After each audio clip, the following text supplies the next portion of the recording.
different experiences, and that, like, if I was that infinite ball of energy, I would want to experience everything possible by throwing myself into billions of different entities. Right. You know, and having continuous different experiences. It's almost like a paradox to think about from a human perspective, right? Like, you know, because then I think about this perfect being and I'm like, why would you do this? Why would you do this? Sure. But then it's like, but I also kind of get it, because it's like, why not? Right. It's like, if you didn't do this, then just what? Nothing ever happens ever, and Right. there's no purpose or point to anything? It's just kind of, you know, there. Yes, literally. It's gray. It's nothing. It's more interesting this way. Infinitely more interesting. Yeah. There's, you know, like, the gray, the in between everything. No hot, no cold, no good, no bad, no nothing. No hungry, no full. It's above my pay grade. Think about when you're freaking hungry for 24 hours. You do a 24-hour fast. Or let's just say you go a day and you don't get to eat for a long time. Yeah. When you freaking eat, it's like the best thing that's ever happened to you. This is kind of nice. Yes. It's like the best thing that's ever happened to you. Yeah. It's like the good stuff is infinitely better when you had to go through something difficult to get to it. Right. It's infinitely more rewarding. Yeah, that's how I like to think it makes sense. Like, God being like, okay, I'm perfect, I'm omniscient, whatever, but like, what if I actually went down there and like tested myself? Yeah, saw what it was like. Yeah. Just to not? see. Yeah. Come back stronger. Yeah. I don't know. It's over my pay grade to understand it, but in Genesis, the serpent, or Nahash in Hebrew, represents the emerging self-consciousness and intellectual principle within humanity. This symbol reflects the inward life principle that awakens as the monad becomes aware of itself as an individual or a self-conscious being. The serpent embodies the nascent selfhood and the mental faculties introduced by the Elohim, which bring the monad into mental life and self-awareness. So that's pretty powerful. Yeah, very much. I'm going to read one more part again. This symbol, being the serpent, reflects the inward life principle that awakens as the monad becomes aware of itself as an individual. Think about that.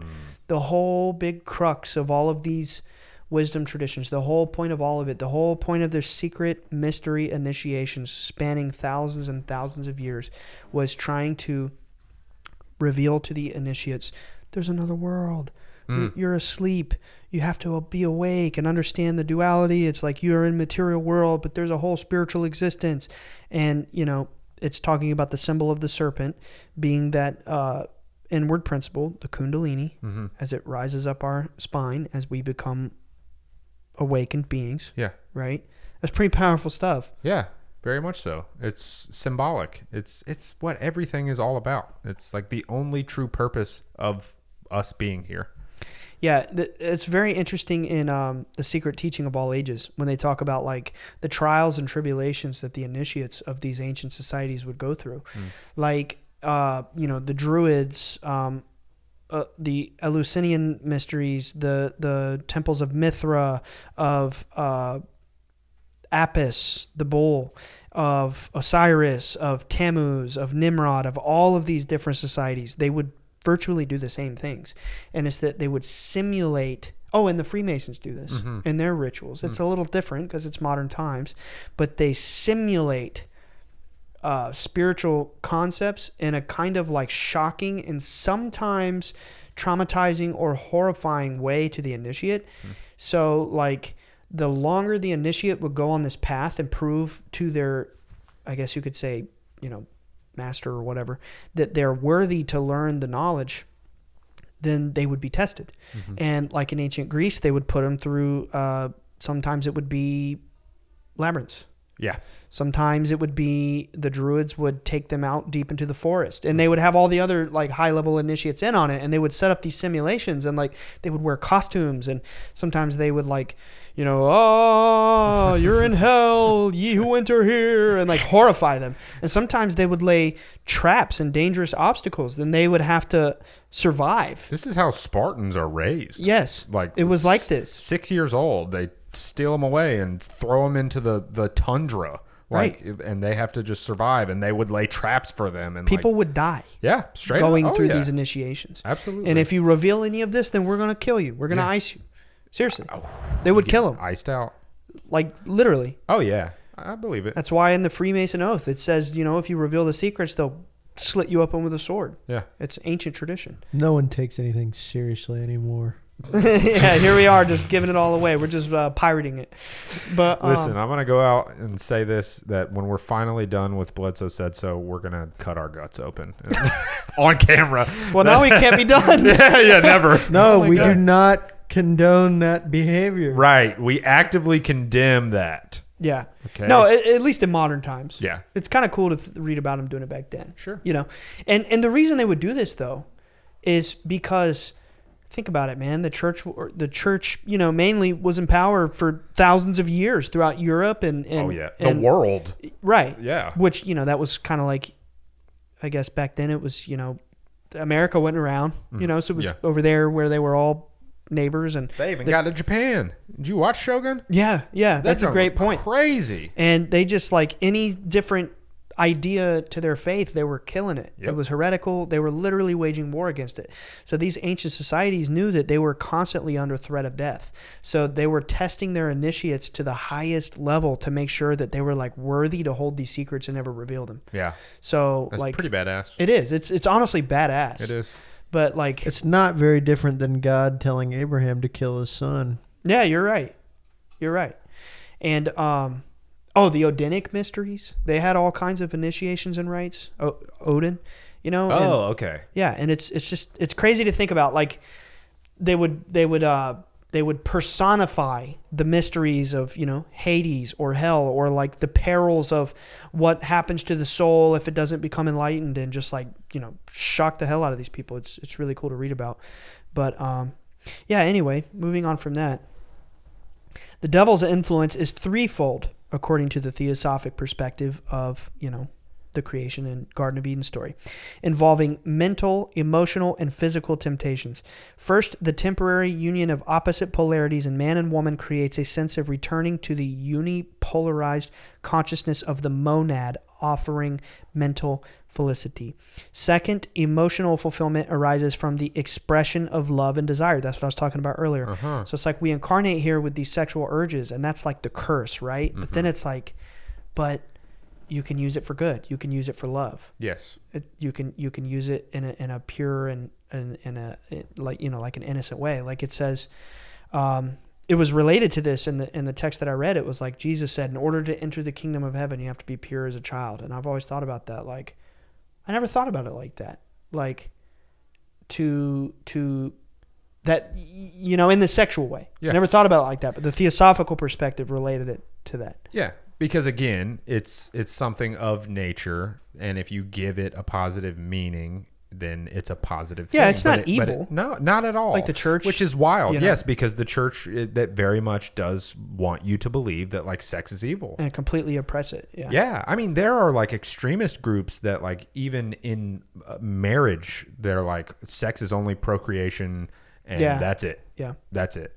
And it's like, okay, man, like it's a pretty beautiful thing. Like it is one of the most beautiful things about it. Sure is funky. Okay. I heard like a slap bass line when you said that. No, but that's real stuff, man. That's it is.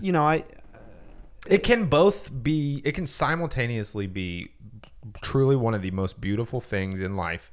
And unfortunately, it can be abused and bastardized, and it can be one of the most horrific things. Well, I mean, yeah, it's like weaponized by modern society. Yes, like literally, absolutely. But anyway, yeah. So it's just fascinating, and also you could see why this could be considered, like taboo. They're talking about this, but I mean, really, it's like, come on, we incarnate here with certain physiology, certain spiritual, intellectual, mental impulses. Everybody's the same in the sense that we all have these thoughts. Yeah, and we're born with them. Right. That's what I'm trying to say. Like, and it's just another test. It's just another test of this material realm. Right. That's all it is. So it says that Oh yeah, because I was saying the expression of love and desire. Yeah. Third, because we're talking about the threefold temptation of the devil according to the creation story, right? The serpent. Third, physical procreation induces pleasurable sensations. Really? This three. Wow, really? I always wondered. You're telling me now for the first time. This threefold experience, mental, emotional, and physical, lures the monad ego into embracing the phase of existence. The involutionary process and myth of original sin. So I didn't understand what involutionary meant, and I had to look it up, and it makes sense. Inward evolution kind of thing? Well, kind of, but it's also like... and it's not a de-evolution, but it's like making things more complicated and tangled up. So think about it. The involutionary process. Perfect God, right? Yeah. Involutes down into material reality. Ooh. Now it's evolving again. Cool. It willfully involutes down to this fucked up place. Yeah. By choice, by free will, like it's going to be a hell of a ride. Yeah. I'm going to forget when I get there, and I'm going to be 8 billion other people. But that's what they're talking about when they say involution. In mathematical terms, it has something to do with like spirals and like, things like tangling up. So it's making things more complicated, making processes more complicated by choice. Wow. Right? I'm thinking of that guy at work that makes everything more complicated than it has to be. You can go on Monday and be like, you're a true involutionary. It kind of sounds like a compliment. It does. This is really interesting. The formal definition of involution is the process of involving or complicating. Right. Or the state of being involved or complicated. But then the mathematical definition is a function, transformation, or operator that is equal to its inverse. That's pretty crazy as of so below. I mean, come on. Yeah, true. That's pretty crazy. Again, though, it's that lightning bolt path of Kabbalah. It's like descending down and then ascending back up. It's like it's like you could look at it as a metaphor. Like maybe we really are Lucifer in the sense that, we were this perfect angel of light. It's just thinking about it as a story, right? Not literally. Yeah, right. not literally. Right. Maybe we were this, perfect angel of light, and then we got big-headed and we're like, oh my God, I can do this. I can be, even more powerful or whatever. We fall down into material reality, and now we're Jesus or we're Christ, or you could even say we're Buddha. We're ascending back up through like the humble path, through learning the lessons, through the suffering. Okay, been there. Now how can I like not suffer anymore and go back home? Yeah. So that's the whole esoteric view in a nutshell. The descent into matter, guided by the satanic hierarchy, is a natural process rather than a tragic fall. We're going to talk about the satanic hierarchy in a minute and what they mean by that, because it's an allegory. While it brings suffering and challenges, it is not the result of a moral failing, but an essential step in the evolution of consciousness. The notion of original sin, as interpreted in Orthodox theology, is rejected in theosophy. Instead, the so-called sin is viewed as a necessary phase in the journey toward mastery over the creative forces of nature. Again, it's that tantric theme, right? That we can subdue our impulses. Or like they say in alchemy, when you see these ancient Renaissance descriptions of like an alchemist and he has this sword and it has the ruby on top symbolizing the philosopher's stone, and across the blade it said Azoth, it's showing that he's mastered nature. He's become a god. He's become immortal, but he subdued the flesh, right? The devil as a force for liberation. Eliphas Levi. I thought this one was interesting. I don't know how I feel about Eliphas Levi, but I figured I wouldn't omit it. Whoa. Eliphas Levi, in the History of Magic, describes Satan not as a black god, but as the negation of deity, a force created with a good purpose that can be applied to both good and evil. In this view, the devil is not a personified being, but a force that offers the potential for liberty, challenging the soul to rise above matter and realize its divine potential. Oh, that's awesome. So again, I'm just going to keep going, and then I'm going to explain what I think that means. The monad in human individualization, having journeyed through the subhuman forms, reaches the human kingdom, a key objective in its evolution. This stage is known as individualization, where a spark of the monad becomes a distinct human ego, where we become, I am so-and-so. I'm a different thing. I'm a different being, right? This process involves the development of self-conscious thought and self-realization.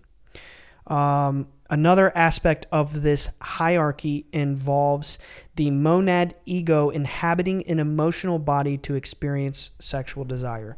This descent culminates in a physical body where the life force manifests through human love, desire, and procreation.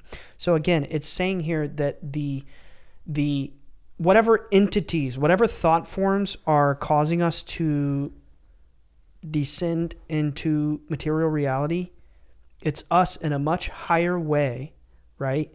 And we know that it's going to be trials, that it's going to be suffering, that it's going to be painful, but we're like, but it's a part of our journey. We're going to do it anyway. We're going to go down and descend. The idea here is that over time, the humans of the world, creating all their different mythologies, have personified Satan. Right, yeah.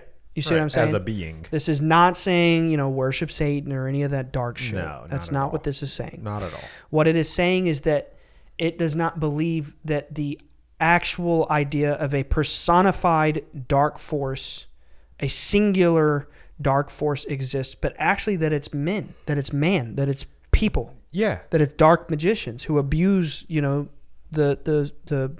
powers that we have inherently as spiritual beings descending from God. Yeah. Right? The whole version of Atlantis, according to them, is that, it was black magicians who fucked everything up for us, abusing their spiritual power. And I like that idea. Like, even before reading Theosophy, I've kind of thought, I really don't think it makes sense for there to be a single personified dark force. Right. It doesn't make sense. No, it doesn't. If we don't think about like God as a singular higher entity, then like why would I think of God as literally everything. Yeah. Yes. But the Christian view is like, but the devil's everywhere. Is it, or is it just a part of our nature experiencing suffering, being here in material reality? Yeah. Like it's like again, it's like black and white, yin and yang. Like, we come here as beings that have the potential for good and evil. Mm-hmm. It's up to us, to make that choice to be good. But we have that other polarity inside of us. Absolutely. Everybody has the capability to do bad, just like they have the capability to do good.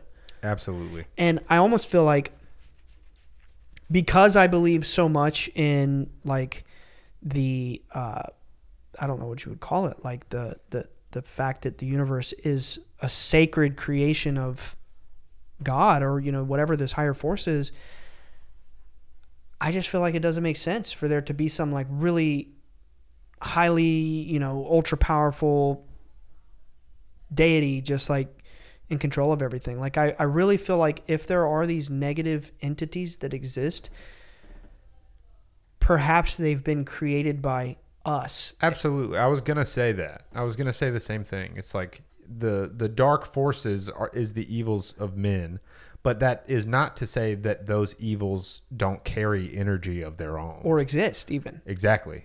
Yeah, like from that evil energy that is inherent in men and is like possible in all men could emerge dark spirits. In the same sense that there have been good wisdom traditions throughout time, like, protecting this knowledge, there have been bad ones. Yeah. There have been dark ones.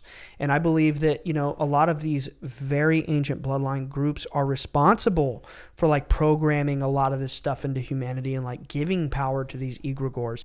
It's just the agenda that's being pushed as far as UFOs and the alien story. It's negative.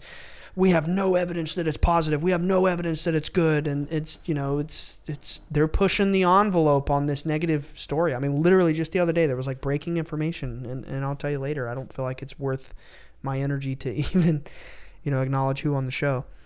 But it's negative shit, bro. And these people in power are always creating this negative stuff. I really have a hard time believing that like some satanic entity was like, you're trapped here forever and you're in hell, kind of like the Gnostic way, or, even like, other traditions. I tend to think that, the negative force that exists are thought forms. Yeah, absolutely. Yeah. I think there is a negative resonance to the idea of Satan and the idea of the devil, because it's been charged with a specific meaning and idea for thousands of years. So I would not, recommend people go playing with that kind of idea. But I think it's important to maybe consider the idea that, we have sovereignty. Yeah. You know what I mean? Yeah. Like we're not prisoners to some evil deity. Right. Maybe we are a part of God and we did choose to come here. Yeah. With the suffering. Yeah.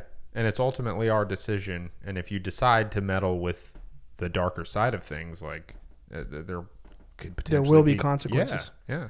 I think about like a kyber crystal and how it can be tainted by the intent of the holder. Right. It can be turned dark and red, like evil, by the intent of the user. It's like a sacred thing, a sacred light bringing thing, and it can be corrupted by the dark intent of the holder. Is there any record of it going the other way?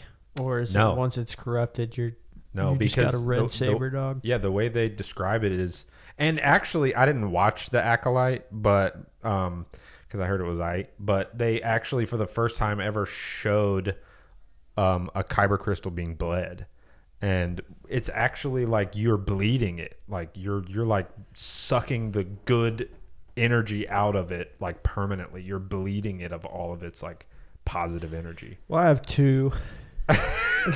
Two red kyber. One's red, one's green. Oh, nice. Epic. I don't know which one's in Merry Christmas. I think of red and green. I always think of Christmas. Yeah, well, they got me at the thing. I think I told this story already. You did. My very first I don't remember lightsaber as a kid was red. I've never seen Star Wars at the time, and I got a red lightsaber. I was like, this is sick. And it is sick. Yeah, then we're in the thing making the lightsaber, and they're like, in your mind's eye, what color is it? Like, it had everybody closing their eyes in the room. Like, they were real into it. It was kind of cool, and I was just like, cool. Whatever, I paid for the experience. Let me just get into it. And then I just like went back and saw my childhood self, like, it's got to be red. So I picked the red one, and then I regretted it. And so I went to the thing and got a green one. Yeah, because when it's all unveiled, everybody just looks at you holding the red lightsaber and is like, "Ooh, this guy." Actually, it was like everybody in there was red. Really? Oh shit! It was a Sith meetup. That sucks, man. It was straight up a Sith. I think there was like one blue and two greens. Look at our light bar colors. Yeah. Oh yeah. I'm Mace Windu. You got red on the bar though. Oh, I didn't see that. Okay, whatever. I got a little bit more on Genesis here. I'm gonna try to get through it, and then we'll switch to Revelations. But so the Elohim encased the monad in a mental body, creating a strong sense of individuality marked by egoism and selfishness, personified by the figure of the devil. So again, it's like these higher spiritual entities came here, and it's like, splits into different individual beings, and over time it's been personified as the devil, right? That's the idea. Yeah. This represents the separation in the ego-driven aspects of human nature. Let me say it like this. This is, I think, an easier way to summarize this. Because this is a big challenge for me. Like, how do I make sure that people understand, what I mean here when I start talking about the devil and all that? Because I am by no means into that. I'm just talking symbolism. If I could put it as simple as possible, I would think that what's being stated by these wisdom traditions is that the ego is the devil. If there is a devil, it's the ego that is inherent in all of us. Every single one of these wisdom or secret mystery traditions have the same principles and the same path, which is becoming enlightened through the subduing of your ego. Yeah. Kill the ego. Kill the ego. Yes. Yeah. Or rather overcome it. Yeah. Yeah. So do you think it's that I'm asking your personal opinion.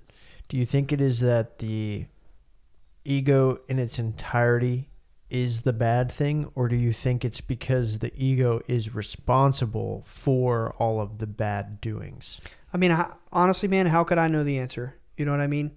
I don't think that it's, No, I'm asking your opinion. The ego's bad, then we're all bad, Well, I'm asking your opinion. Like, where, what do you think? I think that just like, you boot up a computer and it has an operating system and it has certain rules that it follows to function. I think that the human experience is the same way, and everybody comes here with an ego, and everybody has the challenge of dissolving it to be more, loving or more humble, or, all the good qualities, right? I don't think I think you can be the person you are and be great and even more when you overcome your ego. Because I've had this conversation with other people where they're like, well, the ego is a good thing and it's responsible for, getting you this and that and the other. And it's like, I mean, not really, because the ego is responsible for certain qualities like, like it's hard to say on the spot, but it's like. First thing that comes to my mind is being successful in the material realm. Like, I think that like being really good at doing something or a marketable skill is like an ego-driven thing. But I think you can do that without an ego. You can do that with intelligence and intuition and wisdom. You know what I mean? Like, I don't think that's just because of the ego. You know what I mean? When I think of the ego, I think of like me, like selfishness, like arrogance, like pride, like, the impulses to do the things that are self-serving, beneficial for me and not those around me, and helpful to me. But what's interesting is it's to what you think is you, right? Right. I look at the ego as the tether to the material world. It's like the thing that tethers your spirit. And your idea of you. Yes, your idea, like fake thing that you've made up, that this is me, the thoughts that I have is me, like that. It's the tether to the material world. And the point of killing it or overcoming it is like, it's the lightning bolt path. Yeah, it's awakening past the ego. Yeah, you came down here, materialized. Your ego is your tether to the material world. But the goal is ultimately to ascend back to that original consciousness, that primordial, love and light. And you do that by overcoming the ego. So if you can do that within your lifetime, you get a taste of returning to that consciousness, to that light. I think you can be even more successful, more driven, more everything. Like, I think that people think about it wrong. It's not like, okay, now my life's boring and yada, yada, yada. Like, I think you become who you really are supposed to be when you overcome the ego. I think you put it in a great way. It's like, it's your attachment to the material, but also your attachment to, it's like they say in theosophic terms, like your delusional understanding of who you are in reality. Yes. From the ego. It's delusion. Yeah. It's living in delusion, having, the ego. Yeah. That delusion is the ego. That it's the tether. It's the thing that lets you walk around in this material world and think you're doing something. I'm doing something, man. I got this badass new job. I'm making all this money, whatever, yada, yada, yada.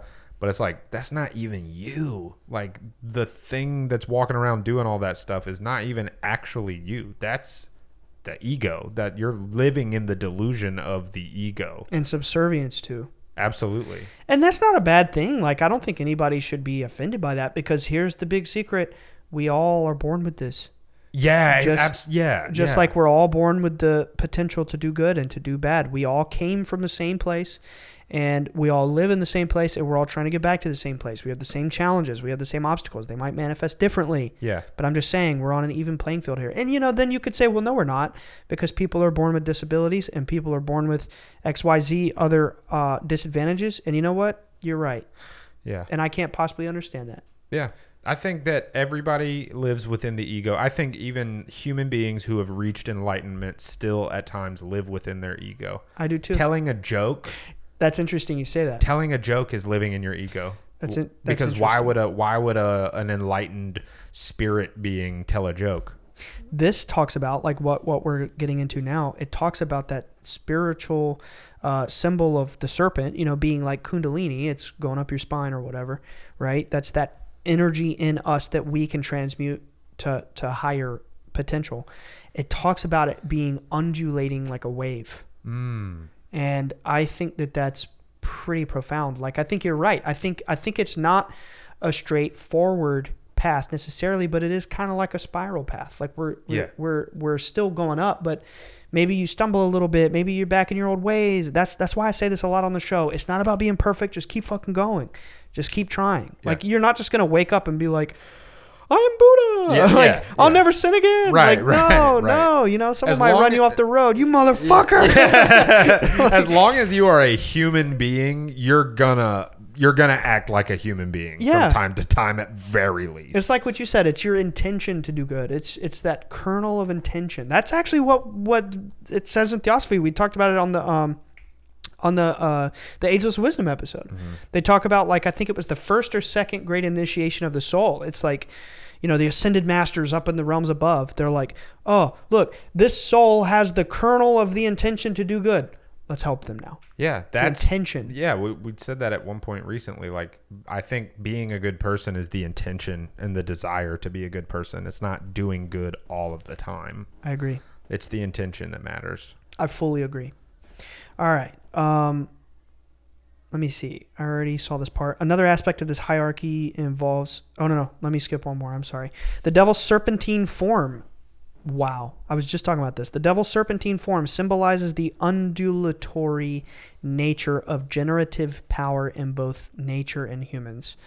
The serpent's role in the allegory of Adam and Eve's temptation represents the allure from innocence to sexual experience, mirroring the undulating current of life force, which is veiled in esoteric symbology like Kundalini.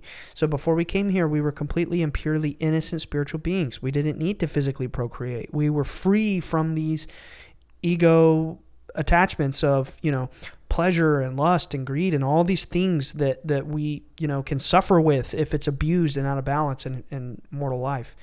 And we said, okay, we're going to go down there and experience that, good luck, keep going, Yeah. The tree of knowledge of good and evil in the Garden of Eden symbolizes the universal life force imbued with intelligence. It represents cosmic electricity or the primordial fohat. I'm not sure what fohat is, but that's what it says, so I read it. The fundamental energy present in all matter. Huh. The tree's roots reach into pre-cosmic space, the undifferentiated substance, while its trunk embodies divine generative power focused into the cosmos. This tree parallels the cosmic and esoteric structures like solar systems, planetary schemes, and various life forms. This tree resembles symbols such as the letter Shin, which is, I think it's a Hebrew letter, the caduceus of Hermes, and the Hindu Ida, Pingala, and Sushumna. Ancient traditions like the Norse Yggdrasil to Hindu and Buddhist world trees, echoing the symbolism of interconnected cosmic and life forces. Often associated with the tree of life, the serpent or the dragon guards it, representing both the allure of wisdom and the potential misuse of power. In Eden, the serpent's role is the temptation, which symbolizes the transition from innocence to the complexity of knowledge and experience. In Kabbalism, or Kabbalah, the tree symbolizes the macrocosm and the microcosm, revealing cosmic processes and human relationships with the universe. The Garden of Eden, with its symbolism, represents the dynamic interplay between primordial spirit and matter. With Eve as the cosmic substance, Adam is the creative spirit, and the tree as their generative connection. The trunk of the tree represents the spinal column and cord. Its branches are the body's nerves, while the flowers correspond to chakras, or the life force centers, and their associated nerve centers and glands like the pineal, the pituitary, the endocrine system, the thalamus, the testes. That pause was so unnecessary. I was thinking about if I was going to say it or not. I was like... Pause. It's the root. Yeah, the root chakra. It's the root chakra, bro. Yeah. Or maybe it's the sacral. Mm-hmm. But the fruits symbolize and the ovaries. Yeah. The fruits symbolize the outcomes of the evolutionary process and the capacity of individuals to channel and express the primeval life force through various levels of consciousness and physical aspects. In nature, these fruits are the diverse forms of life continually produced. When humans engage in procreation, they symbolically partake in the fruit of the tree of knowledge of good and evil. The biblical command against this act, whereas in Genesis 2:17 says, you'll be cursed to die. This might conceal deeper esoteric wisdom, which in symbolic terms, death refers to the spiritual deadness or a loss of higher awareness. It is not talking about the physical death that people think that it meant. Right. Not physical demise, yet the excessive indulgence of these material desires can lead to a temporary loss of spiritual insight, reflecting the idea that if misused, it can have negative outcomes, that we have to be in balance and moderation. In the Garden of Eden, Adam represents the early passion-free, androgynous humans, right? Meaning that they didn't exist in the duality of the physical reality. They were purely spiritual beings outside of the need for any sort of procreation or whatever. Yeah. This state of innocence persists from birth until puberty. The garden itself symbolizes the human body, with Adam and Eve embodying the dual creative energies, and the tree of life representing the spinal cord and the brain. The tree of life, with its trunk symbolizing the spinal cord, channels the vital electrical energy. During procreation, this energy moves downwards to the generative organs. When sublimated, which is like Tantra, through spiritual practice, it can be redirected upwards toward the brain, enhancing spiritual awareness and unity with the divine source, like she talks about with, supernatural humans, sages of the past. Oh, wow. Through Tantra. Wow. That's a really cool description of Tantra. Sublimation. Yeah. Yeah.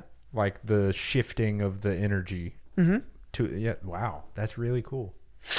Secret of initiation. It involves the successful redirection of this life force, making the initiate spiritually immortal or awakened like a god. The power can be constructive or destructive, so its use is guarded within mystical traditions. Allegories like the command in Eden conceal deeper teachings about this power.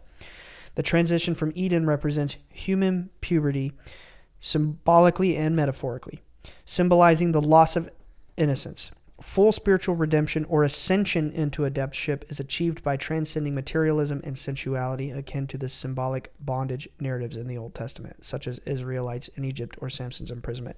So let's get it straight here for a second. I want to acknowledge this. It's talking a lot about sex.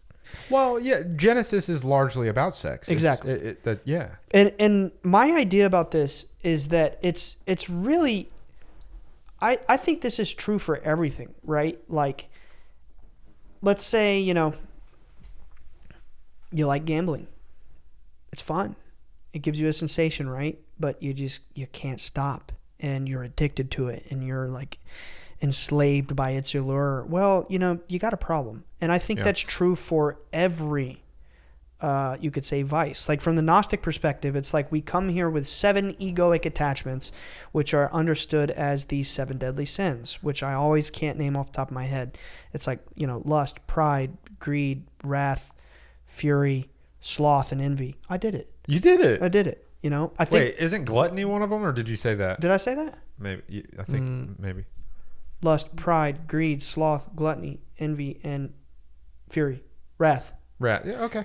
Yeah. I think that these are the 7 generic problems that exist for everybody. Yes, absolutely. I just think that there's something a little bit more special about, like, maybe, the sexual force or the creative force or whatever, because, like, it literally has the occult power to create life. Like, it is literally mirroring the act of, primordial energies coming together and creating life. Yeah, it could be seen as divine in that way.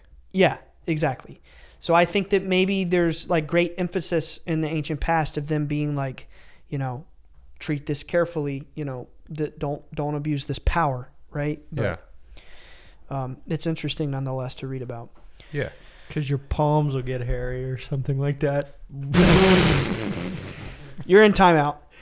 Yeah, you're in timeout. Definitely in timeout, bro. Your palms gonna get hairy.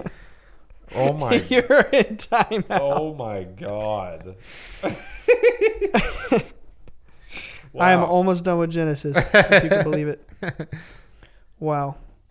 The tree of life symbolizes both the creative intellect and the responsive nature of matter in advanced evolution. Its sap represents the generative life force of the human mind. The tree embodies human consciousness, while the serpent signifies that undulatory formative cosmic force, right? It's the primordial force coiled around the tree, symbolizing the active creative power, just like the kundalini serpents around our spine, right? Or like Moses has a brass staff, and there's a spine coiled around the staff, the caduceus. Snake. Yes. Yeah. What did I say? Spine. I meant the serpent is around the staff.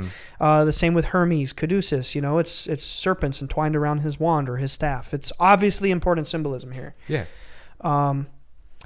When depicted, sometimes a single serpent or 2 serpents flanking the tree illustrate the dynamic currents of this energy, right?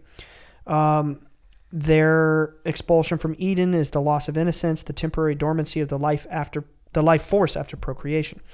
This signifies the transition from pristine purity to evolutionary development and self-unfoldment, awakening, advancement, enlightenment, evolution. The cherubim represent a hierarchy associated with a positive life force. They are akin to celestial scribes, responsible for initiating and directing primordial forces. In esoteric terms, in esoteric terms, they help manage the flow of cosmic electricity, symbolized by the swastika, which actually people might not know this, but that's a very ancient Hindu symbol. It's the sun, right? Oh, it's the sun. Yeah. Oh, I don't know why I thought it was like the symbol of like love or something like that. Okay. The Nazis stole it and turned it bad. Yeah. But it's a really old symbol. Yeah. Very old. Thousands and thousands of years old. So I wanted to hit this part again. In esoteric philosophy, the satanic hierarchy, personified by the devil or serpent, includes intelligences or Elohim that guide the monad into physical bodies. This process is essential for the monad's incarnation, right? Monads are the pure spiritual beings, face significant limitations and loss of purity when entering matter. This descent involves self-limitation, physical embodiment, and the experience of separation and sexual impulses, which are foreign and unappealing to their innate universal consciousness.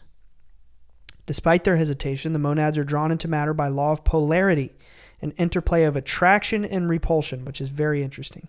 This cosmic struggle reflects the conflict between spirit and matter, which is symbolized by the war in heaven, Revelations 12 and 7, right? And this is my last little bit on Genesis here. The journey through matter represents a struggle to align the outer self with the inner spirit.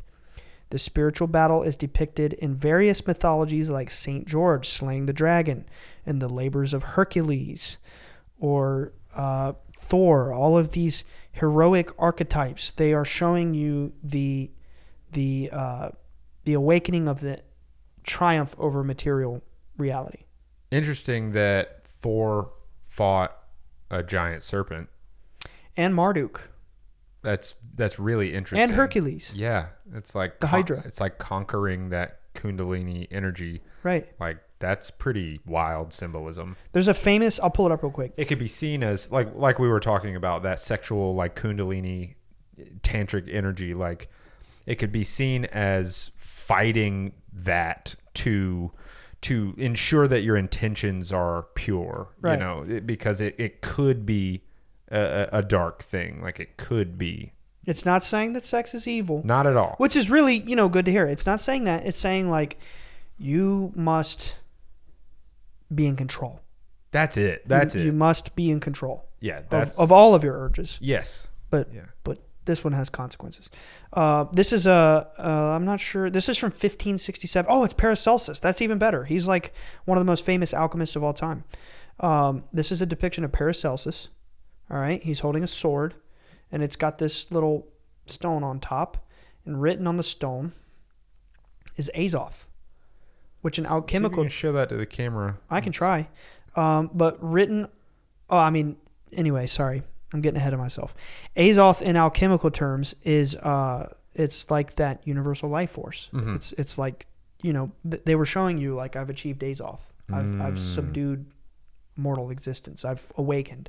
It's alchemical terms for, being an enlightened master, but I don't know if this will really appear on the camera, but it's Paracelsus, very interesting guy. He's like one of the most prominent alchemical philosophers in all of history. And right here on his sword, is it visible in the camera at all? Yeah, he said right here on the sword it says Azoth, which is their terminology, which is interesting because in World of Warcraft the realm is Azeroth. But anyway. So Azoth is like the primordial infinite consciousness. Yeah, okay. It's like the life force. It's like chi or prana or the force. Right. Cool. Azoth. Cool. Yeah, like I've mastered this force. That's really cool. By overcoming those primal urges. Yeah. Awakening, becoming a spiritual man, right? How do you want to do this? Do you still want to jump right into it, or do you want to take a short little break? We can take a little break if you want. Yeah. Yeah, we can do that. I do think it's really interesting. Like thinking about Genesis, thinking back on Genesis is like I didn't remember it being so much about sex, but it really is. The whole thing. I mean, you think about it. It's like a lot of the Bible is. Yeah, true. It's like obviously the creation story, but then you have Adam and Eve, but then you also have Abraham and Sammy Hagar and Lot and his daughters and like the line of Abraham. It's like a lot of it is about sex, and a lot of it is like the symbolism. It wouldn't have occurred to me until we broke it down bit by bit and like looked deeper into the esoteric meaning of these things and cross-referenced it across different Eastern and Western beliefs. Right. It's eye-opening, man. It's really You know what? Honestly, bro, I know you're busy, but I really think you would like The Secret Teaching of All Ages, and you can borrow my physical copy if you want. I'll read it. It is not what you think. It is what you think, but it's not. It's not some boring, 1500s text, dude. It's from the perspective of a guy like me and you, who's like, this shit is so interesting. You know what I mean? Like, oh my god, and they did this and they did this. It's packed full of information.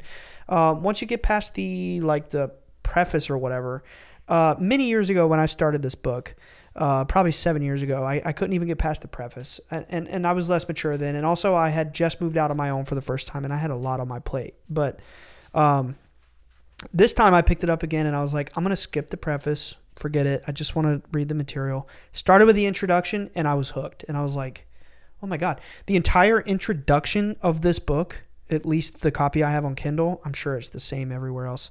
The entire introduction is like the entire history of like the Greek philosophers and how they like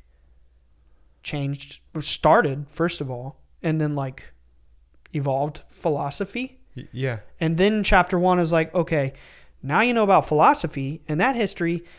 Now we're going to talk about the esoteric shit. Oh, so like it's cool. Really interesting. Like he almost goes chronological a little bit. I like that. Like with these traditions and how old they are and the way he like links them and like compares their symbolism. It's mind blowing. I'd love to read it. Yeah. I mean, you can borrow it if you want. Yeah. It sounds fascinating. Because I have it on Kindle. Sweet.